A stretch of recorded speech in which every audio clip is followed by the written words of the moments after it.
ये देखो मिदत आई है और ये हमारे दानियाल का बेटा मीसम।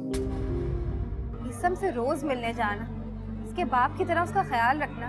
रमीज तुम ही मुझे बताओ कि मिद्दत से मोहब्बत नहीं तो क्या है? मैं सारा से सिर्फ एक बार मिली हूँ एंड बिलीव मी, हर वक्त उसके होठों पर सिर्फ और सिर्फ तुम्हारा नाम है। तारिक चाहते कि मैं उसे एक्सेप्ट कर अपने घर में वापस आने दूं, सारी पुरानी बातें भूल जाऊं। ये कैसे हो सकता है सादिया? मैं ये नहीं कर सकती।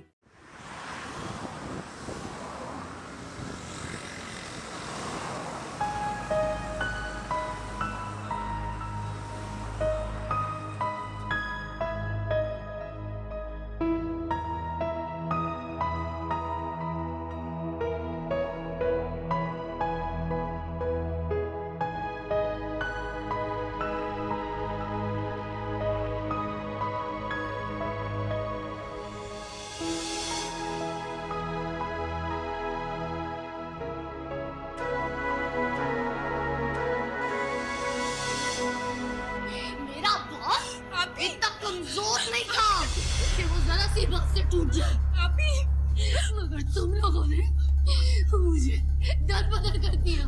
मेरे बाप के सामने मुझे जलील करके घर से निकाल दिया। आलिया हसन ने मुझे धक्के मार के निकाला मेरे बाप के सामने। मेरी दर बदरी उसे मार गई। मेरी दर बदरी मेरे बाप को मार गई। खुदा के रंग भी निराले। मैं आज तक तदबीर और तकदीर के चक्कर को समझ ही नहीं पाया। जब हम भागते भागते थक जाते हैं तो मुंह उठाकर खुदा को देखने लगते। मैं मिद्दत से मोहब्बत करता हूं और मामा कहती हैं कि सारा मुझसे। मुझे तो यकीन ही नहीं आता कि वो मुझसे मोहब्बत करती होगी। वो तो हर वक्त इस कोशिश में रहती है कि किसी तरह मुझे और मिद्दत को मिला दे। क्या मैं अपनी मोहब्बत में इतना डूबा हूं कि किसी और की आंखों में छुपे रंग देख ही नहीं पाया? शायद इसीलिए कि मेरे दिल में सिर्फ एक ही तस्वीर है और वो तस्वीर कभी नहीं मिट सकती।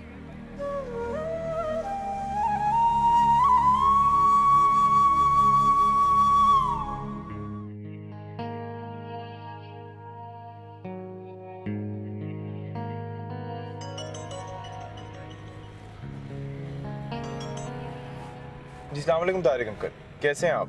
वालेकुम सलाम बेटा, मैं बिल्कुल ठीक हूँ। वो तुम्हें कहना था कि कल जरा तुम मेरे घर आ जाओ किसी वक्त। ठीक है अंकल, मैं आ जाऊंगा, लेकिन खैरियत है ना? हाँ बेटा बिल्कुल खैरियत है। वो दरअसल मैं ये चाह रहा हूँ कि मैं दानियाल के हिस्से की तमाम जायदाद मिदत और मीसम के नाम कर दूँ, इसीलिए मैंने वकील को ही बुलाया हुआ है। अंकल ये तो बहुत अच्छा फैसला किया आपने। I am proud of you uncle. नहीं बेटा, मैं ये कुछ फ़ख्र के लिए या किसी शोहरत के लिए नहीं कर रहा हूँ। ये तो मैं ये चाह रहा हूँ कि किसी तरह से मेरे उन तमाम गुनाहों का कफ़ारा हो जाए जो मुझसे सरदर्द हुए हैं।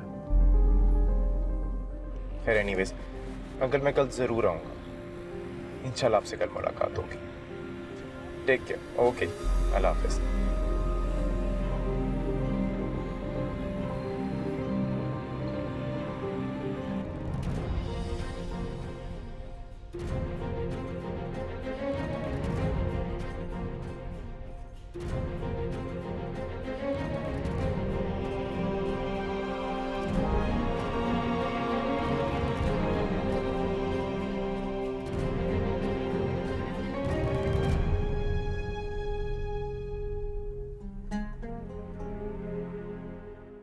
क्या बात है मॉम, डिनर की आसार ही नहीं है?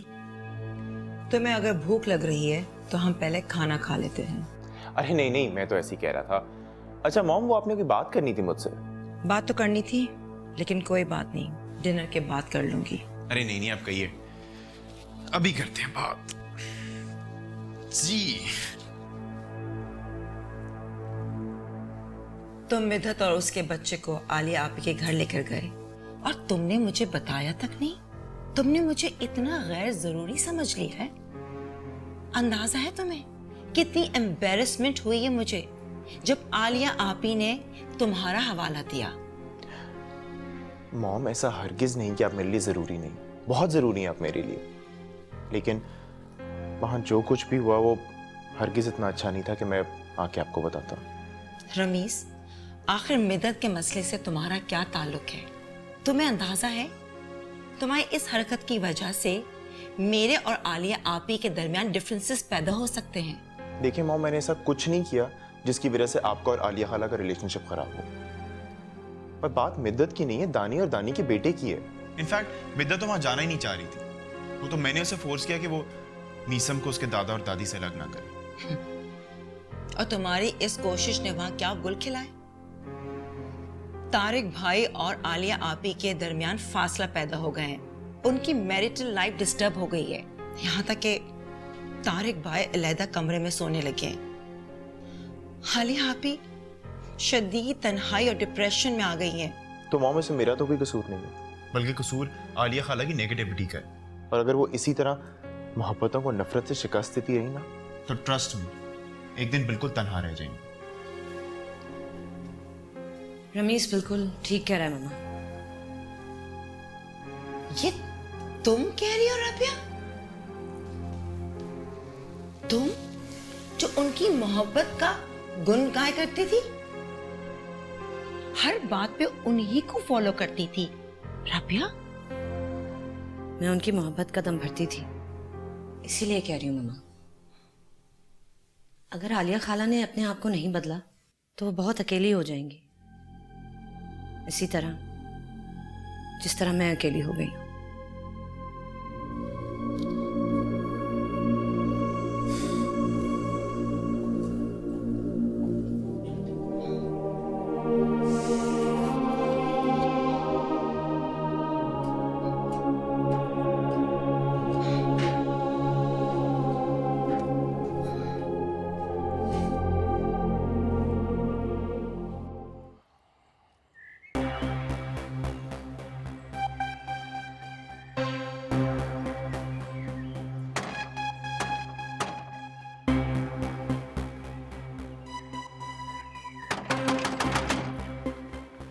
कौन? हाय हाय हाय, आप दरवाजा खोलें, मैं हूँ दिलावर भट्टी। दरवाजा नहीं खुलेगा, जो बात करनी है बाहर से करो। आप ये भूल रही हैं कि मैं इस घर का मालिक मकान हूँ। हाँ, और तुम भी शायद भूल रहे हो कि फवाद ने तुम्हें एडवांस में 2 महीने का किराया पहले ही दे दिया है। तो ठीक है, मैं घुमाने फिराने के बजाय सीधी बात करता हूँ। मुझे आपका जवाब चाहिए। हाँ, ये बता, आप दिलावर भट्टी से शादी करेंगी या नहीं? नहीं, ना आज ना कभी। अच्छा, और ज्यादा तंग मत करना। कभी मेरे रास्ते में आने की कोशिश की या दोबारा इस घर के दरवाजे के बाहर आए ना तो पूरे मोहल्ले को इकट्ठा कर लूंगी मैं। तो ठीक है,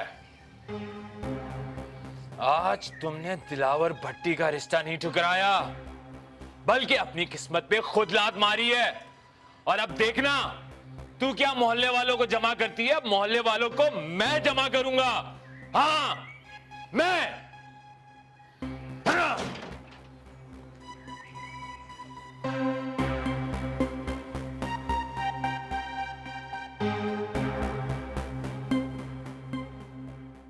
नहीं मिसेस जहांगीर, मैं खुश नहीं हूँ। हम इतना चैरिटी का काम करते हैं, अगर प्रेस कवरेज ठीक ना हो तो फ़ायदा क्या है? ना कोई तस्वीर छपी है, ना कोई खबर छपी है। हाँ, तो ये किसने किया है सारा मैनेज? हाँ, अच्छा, मैं आपको थोड़ी देर में फ़ोन करती हूँ। हाँ, खुदा हाफिज़। ये पेपर साइन कर दीजिए। क्या है?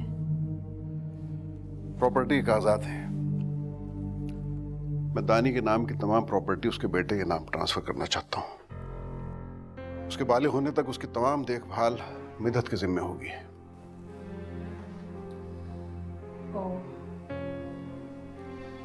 तो आखिर बिल्ली थैले से निकली आई।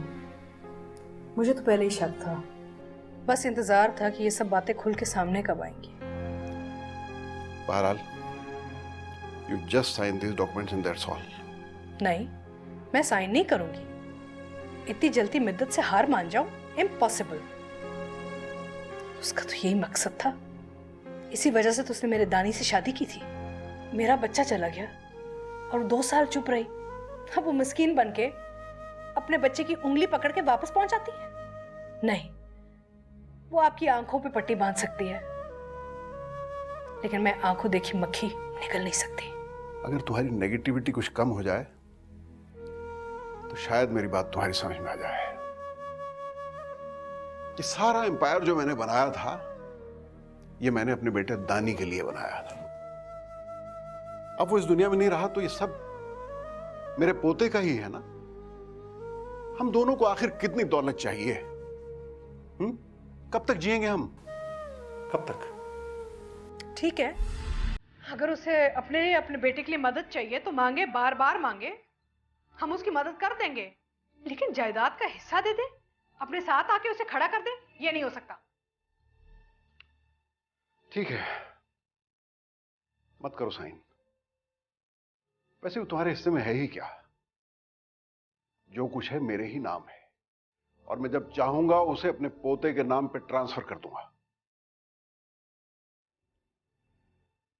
मैं समझता था कि शायद बेडरूम अलग करने के बाद तुम्हारे अंदर कुछ एहसास-ए-ज़ियां पैदा हो जाए, मगर जब जवान बेटे की मौत से तुम पे कोई असर ना हुआ तो भला मेरी दी हुई तन्हाई तुम्हारा क्या बिगाड़ लेती है?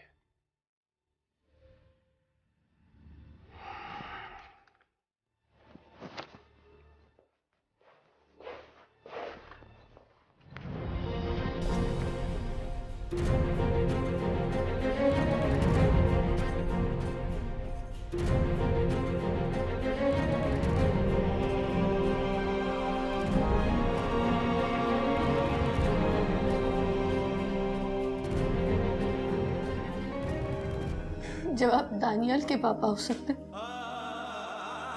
तो क्या मेरे पापा नहीं हो सकते? मैं तुम्हारा पापा बन के दिखाऊंगा। अब मैं तुम्हें तुम्हारा पापा बन के दिखाऊंगा बेटा। अबे ओ, तमीज से बात कर वरना मुंह तोड़ के रख दूंगा तेरा। होने वाली बीवी है मेरी। पीछे पड़ के रह गए हो, मेरा जीना हराम कर दिया है। छोड़ दो मेरा पीछा, चले जाओ यहाँ से। एक शादी ने मेरे पैरों तले जमीन खींच ली, दूसरी शादी मेरे सर का आसमान भी खींच लेगी। ये प्यार है, प्यार है, ये प्यार है, प्यार है।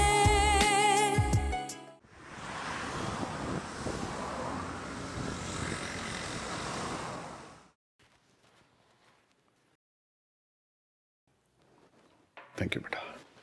मीसम रुकने वाला है, जब तक के बच्चे बैठे जरा मैं उनके पेपर्स चेक करके आती हूँ। आप बैठिए। एक मिनट मेरी बात सुनो प्लीज। बेटा ये तुम्हारे लिए। ये क्या है? बेटा ये दानी के हिस्से की जायदाद के कागजात हैं।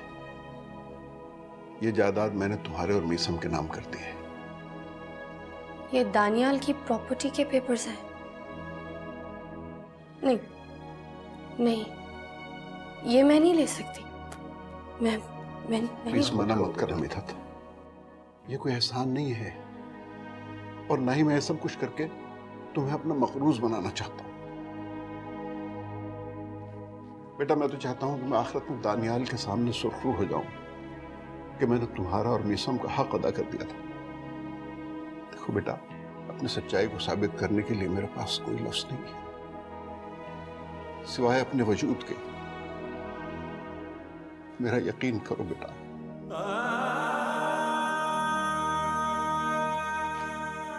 बेटा देखो, उससे जो भी ज्यादती सरजद हुई है,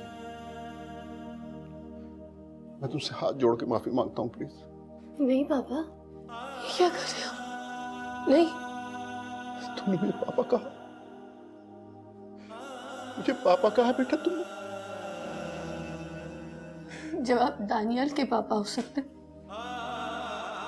तो क्या मेरे पापा नहीं हो सकते? हाँ, मैं तुम्हारा पापा बन के दिखाऊंगा। अब मैं तुम्हें तुम्हारा पापा बन के दिखाऊंगा बेटा।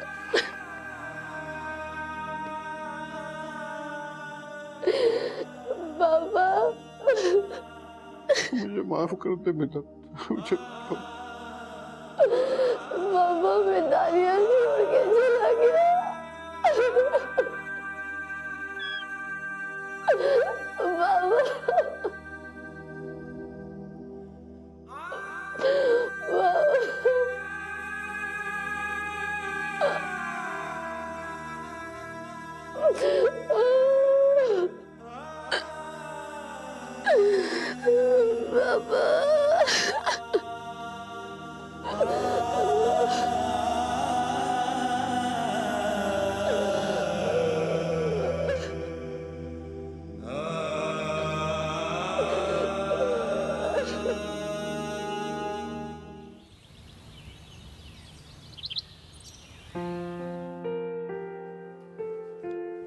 फवाद लाओ मैं पैकिंग कर देती हूँ। अरे नहीं आपी, आप रहने दे, मैं खुद कर लूंगा। सिर्फ 2 दिन का तो स्टे है, कोई खास लंबी चौड़ी पैकिंग थोड़ी ना है, इसलिए आप परेशान मत हो।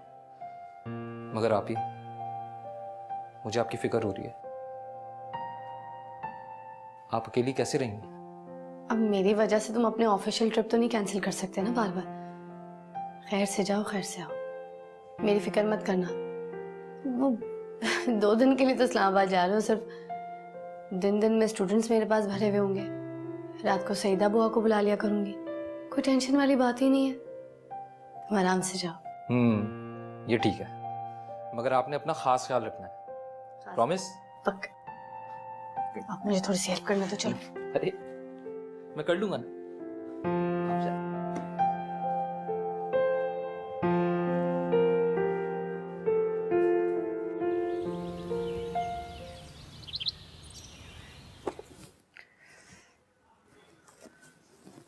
बच्चे अभी तक नहीं आए।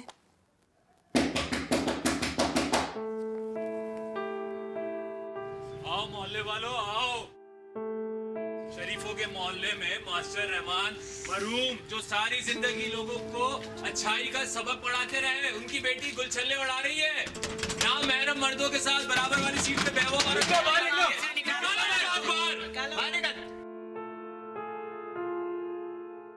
निकालो बाहर और बोलो निकले हमारे मोहल्ले से, खाली करे हमारा घर। अब एक सेकंड क्या तमाशा मचा के रखा है? क्यों शोर मचा रहे मेरे घर के दरवाजे के आगे? वाह बीबी वाह, एक तो चोरी ऊपर से सीना जोरी। मुझे मालूम होता कि तुम किस किरदार की हो, मैं कभी अपने बच्चों को तुम्हारे पास पढ़ने के लिए नहीं भेजती।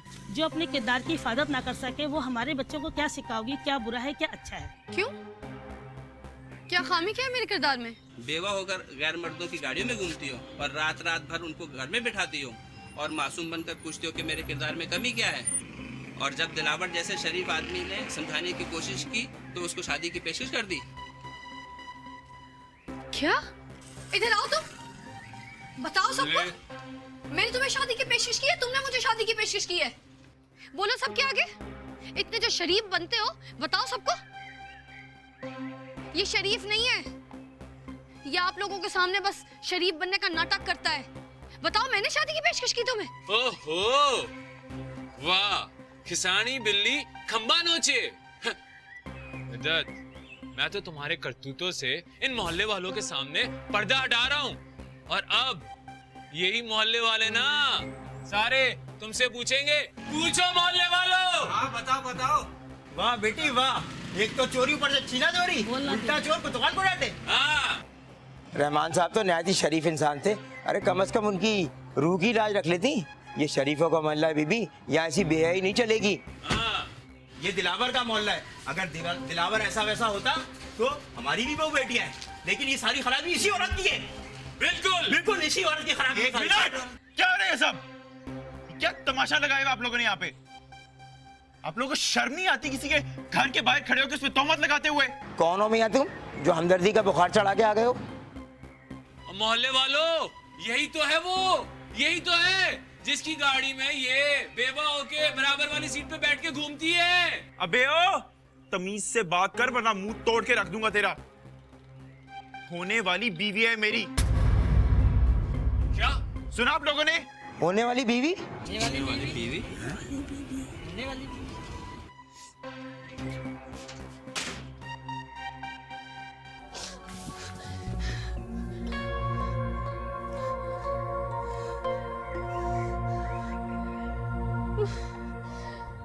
उठाने का हक सिर्फ उसे होता है जिसने कभी खुद कोई गुनाह ना किया हो। और जब हम एक उंगली किसी की तरफ उठाते हैं ना, तो बदले में 3 उंगलियां हमारे अपनी तरफ इशारा करती हैं। और आप लोग सारे जरा मुझे एक बात तो बताइए, जो आप लोग सारे यहाँ तमाशा लगाए हुए जमा हुए हैं, कि क्या आप लोगों में से कभी किसी ने कोई गुनाह नहीं किया? क्या आप लोग सारे बड़े नेक, पारसा और दूध के धुले हुए हैं? हाँ, बताइए। नहीं ना? तो फिर आप लोगों की हिम्मत कैसे हुई कि एक बेवा औरत के घर के बाहर खड़े होकर उस पर तोहमत लगाएं? और क्या किसी मर्द के साथ अपने घर तक आने से वो औरत बद किरदार और बेहया हो जाती है? हमें तो इस दिलावर भट्टी ने ही जमा किया था। ओ, तो तू है दिलावर भट्टी, इस घर का मालिक मकान है ना? क्या समझा तबे कि इस मकान के साथ साथ तू इस घर के मकीनों की जिंदगियों का भी मालिक बन बैठा है? और मुझे बड़ी अच्छी तरह से याद आ गया कि दानियाल ने एक दफा तेरा जिक्र किया था। तू अब से तो नहीं, तू तो बड़े अरसे से मिद्दत के पीछे पड़ा हुआ है। मगर अफसोस, ना तो पहले तेरी कोई कोशिश कामयाब हुई थी और ना ही अब होगी। और दानी ने तो तेरा बड़ा आदी सा बंदोबस्त किया था। लेकिन बेटा, मैं तुझे वहां पहुंचा के आऊंगा जहां से तू सारी जिंदगी निकल नहीं सकेगा। और एक बात और, तूने किसी आम औरत को नहीं बल्कि बिजनेस टाइकून तारिक हसन की बहू को हरासा करने की कोशिश की है। ह्यूमन राइट्स और विमेन राइट्स जैसी ऑर्गेनाइजेशंस के नाम तो तूने सुने ही होंगे ना? तो बेटा, ये इदारे जिसके पीछे एक दफा पड़ जाए ना, कब्र तक उसका पीछा नहीं छोड़ते। साहब मुझे माफ कर दो, मैं आपसे वादा करता हूँ मैं आइंदा फिर कभी नहीं करूंगा। सारा कसूर मेरा ही था। देखो, मैं मार रहा हूँ अपने आप को साहब, मैं मार रहा हूँ। मैं आइंदा कभी नहीं करूंगा साहब। मैं मिद्दत से शादी करना चाहता था, पर मिद्दत ने मुझसे शादी के लिए इनकार कर दिया। इसलिए साहब, मैंने ये सारे मोहल्ले वालों को जमा करके ये गेम रचाया। तो जैसे इंसान को माफ करना पूरी इंसानियत की तस्लील है। आज मिद्दत है तो कल इनकी बेटी होगी और परसों इनकी। बेटा, तेरा इंतजाम तो मैं भी करता हूं।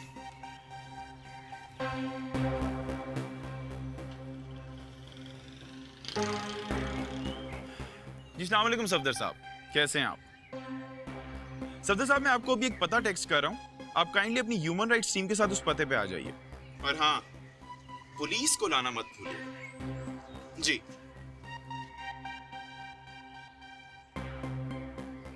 साहब क्या कर रहे हो? ये मैं आपसे माफी मांगता हूँ ना साहब, नहीं करो ना, आइंदा नहीं तंग करूंगा। बकवास बंद कर और इस मकान की कीमत बता। मैं अभी के अभी तेरे से मुंह मांगी कीमत पे तेरा मकान खरीदता हूँ, क्योंकि मिद्दत रहमान इस घर की मोहताज नहीं। लेकिन रहमान इंस्टीट्यूट की मलकियत किसी शैतान के पास हो, ये मैं होने नहीं दूंगा। साहब मुझे माफ कर दे।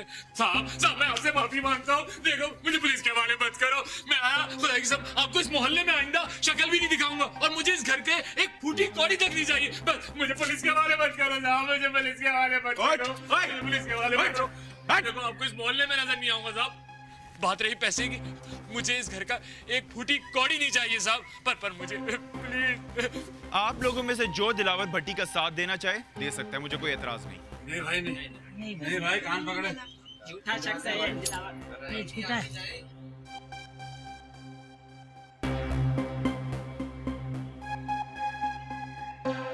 ले, आगे तुझे ले जाने। एंजॉय। साहब मुझे पुलिस के हवाले मत करो साहब।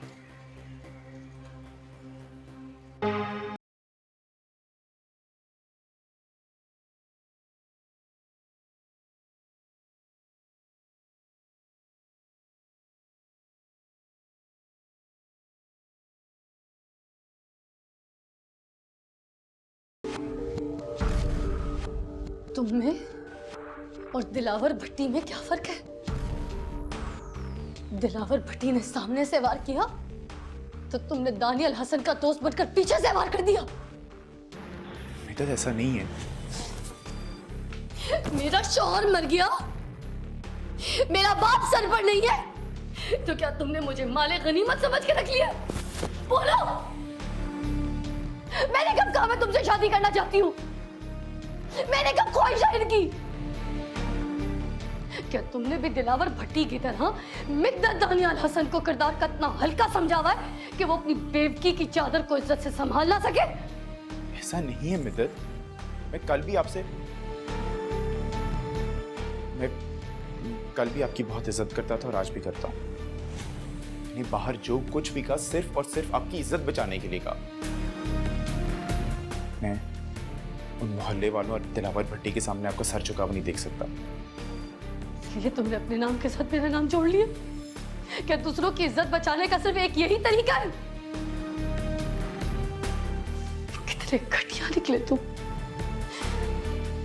दानियल हसन तुम्हें अपना सबसे बेस्ट फ्रेंड समझता था, तुम्हारी दोस्ती के कसीदे पढ़ता था, मगर तुम तो वैसे भी नहीं निकले जैसा वो सोचता था।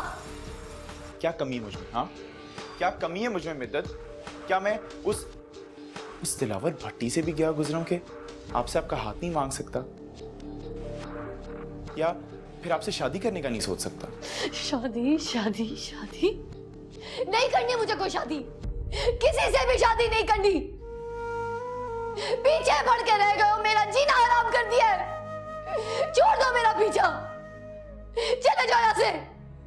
एक शादी ने मेरे पैरों तले जमीन खींच ली, दूसरी शादी मेरे सर का आसमान भी खींच लेगी।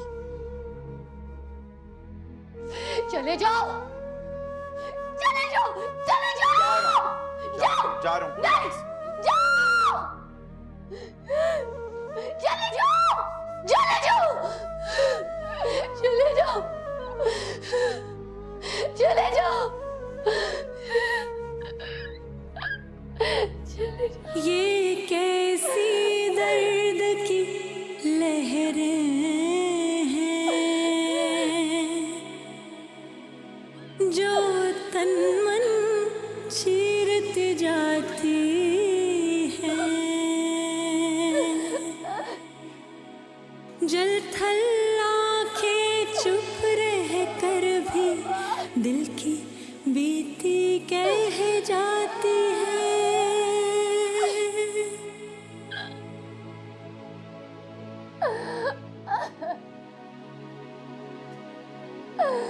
घर के अंदर भी बेइज्जती, बाहर भी बेइज्जती, कैसे रोकूं इस सब कुछ को? मिद्दत मिद्दत मिद्दत, इस नाम का कांटा मेरे हलक में ही फंस गया है और निकलने का नाम ही नहीं लेता। बाबा क्यों चले, क्यों मुझे अकेला छोड़ के चले गए? अंकल, मैं तो अचानक ही ऑफिस के बाद उसके घर पहुंच गया था, वरना मेरे और आपके फरिश्तों को भी इल्म नहीं होना था कि उस बेचारी पे क्या कयामत टूटने वाली है। ये प्यार है,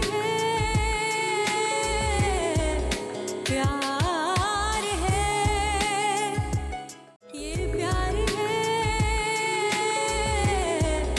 प्यार है।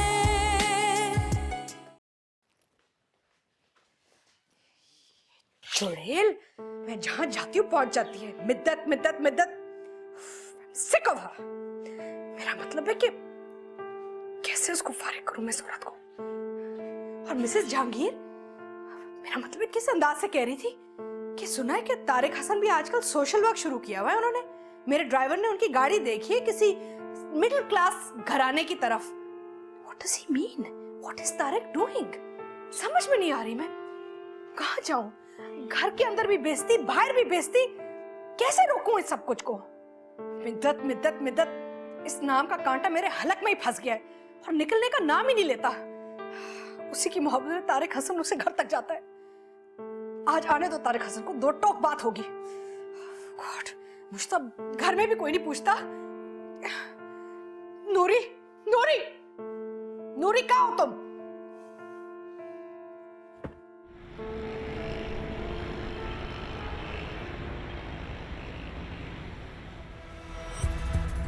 तुम में और दिलावर भट्टी में क्या फर्क है? दिलावर भट्टी ने सामने से वार किया तो तुमने दानियल हसन का दोस्त बनकर पीछे से वार कर दिया। कितने घटिया निकले तुम। दानियल हसन तुम्हें अपना सबसे बेस्ट फ्रेंड समझता था, तुम्हारी दोस्ती के कसीदे पढ़ता था, मगर तुम तो वैसे भी नहीं निकले जैसा वो सोचता था।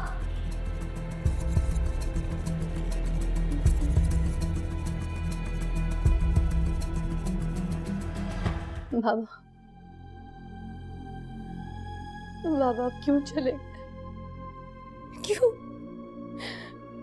मुझे अकेला छोड़ के चले गए।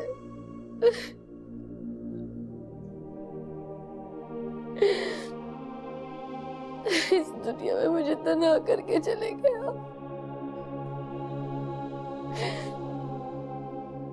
आप तो मेरी ढाल थे बाबा। दानियल ने तो मेरा साथ छोड़ ही दिया था, अब भी मुझे इस दुनिया में अकेला करके चले गए। मेरी फिक्र न की। अब देखे कोई नहीं है बाबा मेरे पास,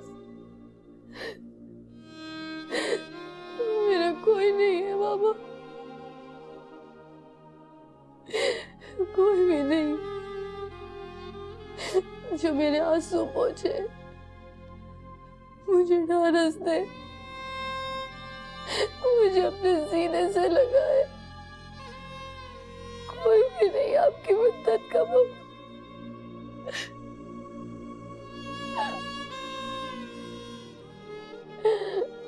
बाबा आप क्यों चले गए?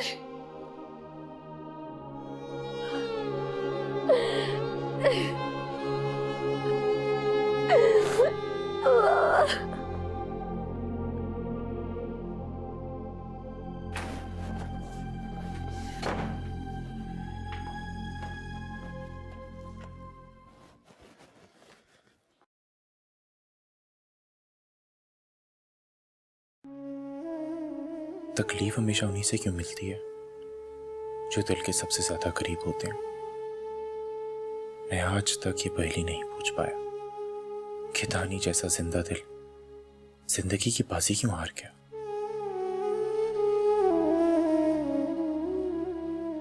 शायद वो भी इसी तकलीफ से गुजरा हो जिसे मैं आज गुजर आया हूं।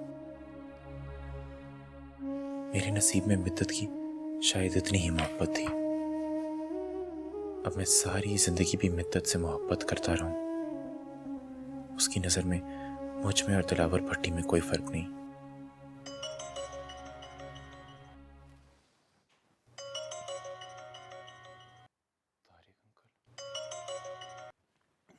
जी अस्सलाम वालेकुम तारिक अंकल, कैसे हैं आप? भाई कमाल हो गया, यानी तुमने इतना बड़ा हादसा हो गया और मुझे बताने की भी जहमत नहीं की। अंकल मैं तो अचानक ही ऑफिस के बाद उसके घर पहुंच गया था, वरना मेरे और आपके फरिश्तों को भी इल्म नहीं होना था कि उस बेचारी पे क्या कयामत टूटने वाली है। I am really sorry uncle, but situation इतनी क्रिटिकल थी कि मैं आपको इन्फॉर्म नहीं कर सका। I am really sorry. लेकिन अंकल प्लीज आप सफदर साहब और आईजी साहब से कह दीजिएगा कि वो बंदा छुटना नहीं चाहिए। वो इस काबिल ही नहीं है कि उसको इंसानों में छोड़ा जाए। अच्छा उसकी तुम परवाह ना करो, वो मैं देख लूंगा। वो भी जानते नहीं है कि उन्होंने कितनी बड़ी मुसीबत मोल ले ली है। थैंक यू बेटा, थैंक यू सो मच। अरे नहीं अंकल, इट्स ओके। ठीक है तुम रेस्ट करो। ओके ओके अंकल जी, खुदा हाफिज।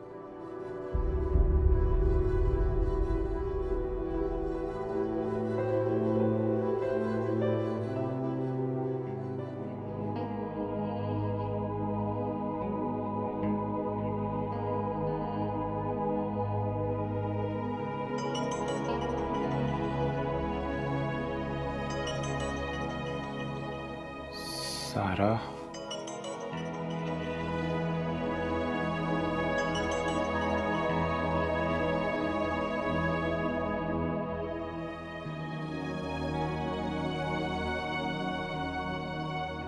रमीज ने मेरी कॉल डिस्कनेक्ट कर दी।